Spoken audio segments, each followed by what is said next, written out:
This is the LLG Grapevine podcast. You're listening to Dennis Hall. Trending across the media is the central question this week: what does levelling up mean for us in local government? It now has its own department and its own minister. However, there are many unknowns, as the Institute for Government highlighted in their detailed report last week. Ahead of the expected autumn white paper, they ask a number of key questions about levelling up and its connection to other policies. They say that the government's flagship agenda lacks clear objectives, with policies often contradicting ministerial rhetoric about the decentralisation of power. This report identifies three main areas where the government's objectives remain unclear. First, what precisely are the priorities of the levelling up policy? Second, what is the role of regional cities in the levelling up agenda?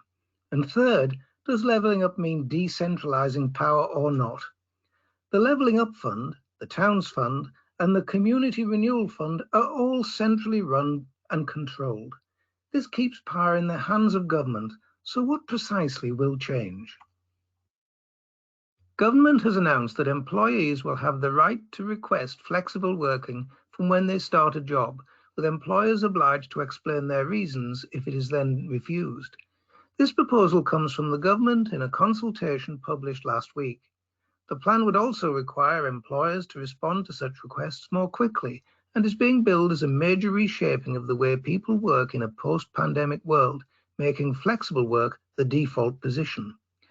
The COVID pandemic has shown already how one type of flexible work, working remotely, could be arranged for millions of people almost instantly. However, these proposals are looking much further into the extent to which flexible working can be achievable for those who want it.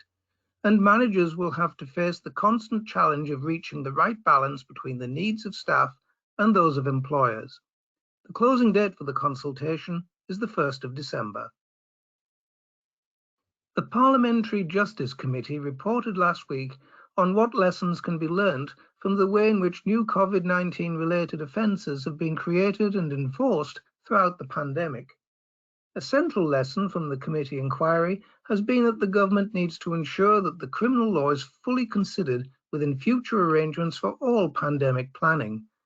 Other lessons include that Parliament should play a bigger role in scrutinising the creation of new criminal offences in response to emergencies. The government should also review how public health restrictions have been communicated to the public.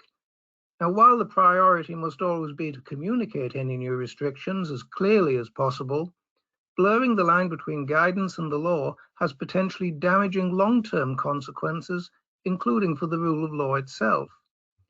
Fixed penalty notices have played a valuable role in policing the pandemic and protecting the public.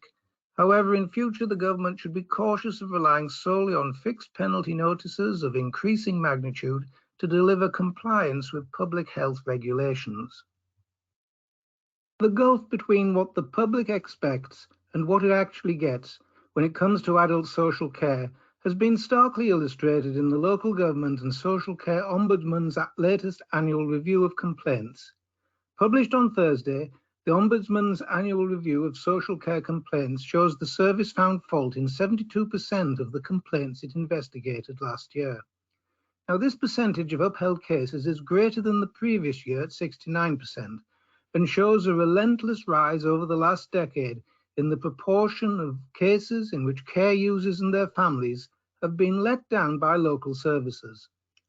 Now, the faults that the Ombudsman finds in its investigations are often not due to one-off errors caused by staff working under pressure, but are increasingly caused by the measures employed by councils and care providers to mitigate the squeeze on their resources. Michael King, Local Government and Social Care Ombudsman, said, "Viewed through the lens of complaints from the public and our impartial findings, the adult social care system is progressively failing to deliver for those who need it most." Now, if there is just one case report you read this week, have a look at Ashford Council versus Wilson. Rarely do you see a case where a council takes the step of going to court to protect all its staff and councillors. Ashford Council got an anti-harassment injunction against a large-scale landlord who engaged in a campaign of frequent, oppressive and offensive correspondence. The findings are truly extraordinary, and the judge found that Mr. Wilson's conduct was harassment in breach of the Protection from Harassment Act 1997. The judge said that the defendant's conduct included numerous unfounded allegations of both professional and criminal misconduct. It included multiple threats of legal actions that never transpired. What is not new here, however, is the motive behind all of this, trying to stop local government officers from going about their usual duties as they ordinarily think fit. Now, you can get much more on this and all the articles mentioned in this week's podcast by going to Bulletin 37, available now on the LLG website. This week, you've been listening to Dennis Hall, LLG's Bulletin Editor.